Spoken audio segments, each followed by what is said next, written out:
Hello, welcome to my new blog.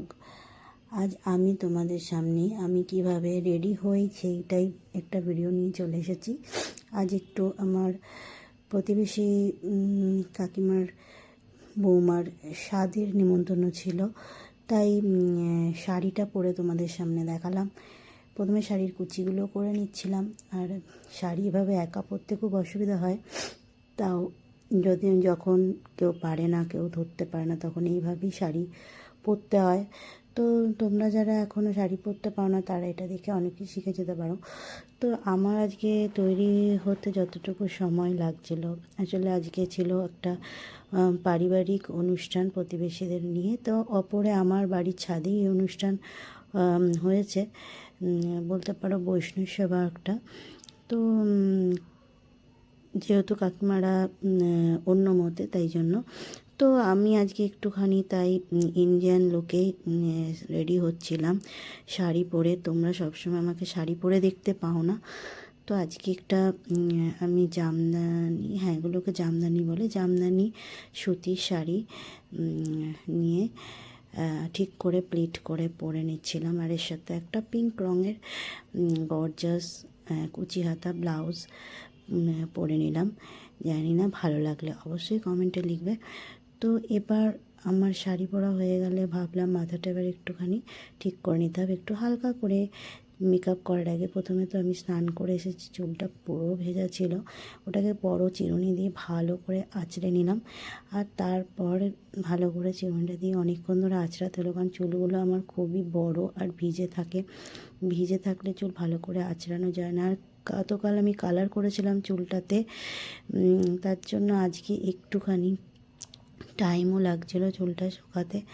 তো যেহেতু আমার কার্ল হেয়ার কখনো টান হয় না, ভিজে থাকা অবস্থাতেও দেখছো আমার চুল কত কোঁচকানো। আর এই যে মাথায় একটা সেটি করে নিলাম। এবার আমি সুন্দর করে তোমাদের সামনে হালকা একটা মেকআপের লুক ক্রিয়েট করছি, যেটা আমি সাধারণত হালকা কোনো অনুষ্ঠান থাকলে, দুপুরের দিকে অনুষ্ঠান থাকলে এভাবেই সাজি।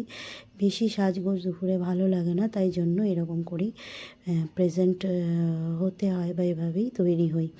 এরপর আমি একটু সিঁদুর পরে নিলাম। আর চুলটা তো ভাবছিলাম ছাড়াই রাখবো, যেহেতু চুলটা ভেজা ছিল। কিন্তু আমাদের মধ্যে আবার আছে কি, বেশি চুল ছাড়া রেখে কোথাও বেরাতে নেই। তো কোথাও বেরানোর আগে আমি হয় সানস্ক্রিন, নয়তো সানস্ক্রিন না থাকলে ঘরে ফাউন্ডেশন থাকলে সেটা মেখে নিই, না কিছুটা সান প্রোটেকশন হয়ে যায়। এছাড়া আমি কোনো ময়শ্চারাইজার ক্রিম দেখছো কিছু ইউজ করি না, কোনো কিছুই মাখলাম না মুখে। আর এরপর আমি একটু ফেস পাউডার ছিল, সেটাকে একটুখানি হালকা করে ওপর দিয়ে জাস্ট একটু মেখে নেব। তো এটা তো আর বিয়ে বাড়ি নয় যে অনেক সাজা যাবে, এটা একটা সামান্য স্বাদের অনুষ্ঠান। তো দুপুরবেলায় বেশি সাজা যাবে না, লোকের চোখে পড়ে যাবে। তো তাই হালকা করে মেকআপের লুক ক্রিয়েট করলাম। তো আমি তো আর মেকআপ আর্টিস্ট নই, ঘরোয়াভাবে যারা একটু নিজে নিজে সাজতে হয় আমাদের, নয়তো একদমই ভালো লাগে না, বেমানান লাগে, তাই জন্য। আর সাজগোজ তো বলতে পারো ছেড়েই দিয়েছি। এরপর একটা হালকা রেড কালার লিপস্টিক হালকা করে পরে নিলাম। আসলে আমার রেড শেডটা ছাড়া আরও 2-3টে শেড ছিল, কিন্তু সেই শেডগুলো কিছু কারণে আমার মেয়ের কাছে চলে গেছে, বা এখন বলতে পারো ওগুলো ঘরে নেই, তাই জন্য এই রেড শেডটা ছিল, এটাই আমাকে পরতে হলো। হালকা করে একটু কাজল পরে নিলাম। আর কোথাও বেরালে দেখবে চোখের নিচটা একটু ফাঁকা ফাঁকা লাগে, তাই একটু হালকা করে কাজল পরে নিলাম। মনে হচ্ছিলো রেড কালারটা বড্ড উগ্র লাগছে, কিন্তু কি করব, অন্য কালার ছিল না, তাই জন্য এটাই আমাকে পরতে হলো বাধ্য হয়ে। এরপর হালকা করে একটু লাইনার করে নিলাম চোখের জাস্ট ওপর দিয়ে। এটা দেখতে অনেকটা চোখটা সুন্দর লাগে, তবে সবাই লাইনারটা ঠিক মতন পরতে পারে না, একদম সরু করে পরলে খুব ভালো লাগে। এরপর আমার বলতে পারো সাজা কমপ্লিট, আর কিছু ছিল না। তবে হ্যাঁ, মিসিং ছিল একটা কিছু চেহারার মধ্যে, বুঝতে পারছিলাম না যে কী। ও দেখো, মনে পড়ে গেল, একটা টিপ পরতে হবে। আর অনুষ্ঠান বাড়িতে বাঙালি বউরা যদি টিপ না পরে যায় বড্ড বেমানান লাগে, সবাই কিন্তু তোমাকে অবশ্যই ধরবে তুমি আজকে টিপ পরলে না। তাই তাড়াতাড়ি করে একটা ছোট্ট করে টিপ পরে নিলাম। এবার চলো দেখো আমি পুরোপুরি তৈরি।